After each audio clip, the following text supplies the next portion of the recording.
SBI ATM-കൾ പ്രവർത്തനരഹിതമായി. കഴിഞ്ഞ 1 മണിക്കൂറായാണ് ATM-കളിൽ ഇടപാടുകൾ തടസ്സപ്പെട്ടത്.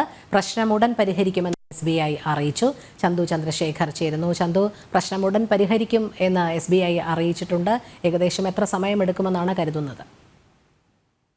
നിലവിലെ പ്രശ്നം പരിശോധിച്ചു വരുന്നതായാണ് SBI ഇപ്പോൾ വ്യക്തമാക്കുന്നത്. ഇത് ദേശീയ തലത്തിൽ തന്നെ ഇത്തരത്തിൽ പ്രശ്നം നേരിടുന്നുണ്ടെന്നാണ് SBI വൃത്തങ്ങൾ നൽകുന്ന വിവരം. അതായത് ഇതിന്റെ സെർവറുമായി ബന്ധപ്പെട്ട് ചില സാങ്കേതികമായ പ്രശ്നങ്ങൾ ഉണ്ടായിട്ടുണ്ട്. അതുകൊണ്ടാണ് ഇപ്പോൾ ATM സേവനങ്ങളും ഓൺലൈൻ സേവനങ്ങൾക്കും തടസ്സം നേരിടുന്നുണ്ട്. അത് SBIയുടെ ശ്രദ്ധയിൽ പെട്ടതായും എത്രയും വേഗം തന്നെ ഈ പ്രശ്നം പരിഹരിച്ച് വീണ്ടും ഈ സേവനങ്ങൾ ഉപയോഗിക്കാൻ അക്കൗണ്ട് ഹോൾഡേഴ്സിന് കഴിയുമെന്നാണ് SBI വ്യക്തമാക്കുന്നത്. ഒരുപാട് വൈകാതെ തന്നെ ഇന്ന് തന്നെ ഈ സേവനങ്ങൾ ലഭ്യമാകുന്ന തരത്തിലേക്ക് സാങ്കേതികമായ പ്രശ്നങ്ങൾ പരിഹരിക്കുമെന്നും SBI അറിയിച്ചിട്ടുണ്ട്. ശരി, ചന്തു ചന്ദ്രശേഖറാണ് വിവരങ്ങൾ നൽകിയത്.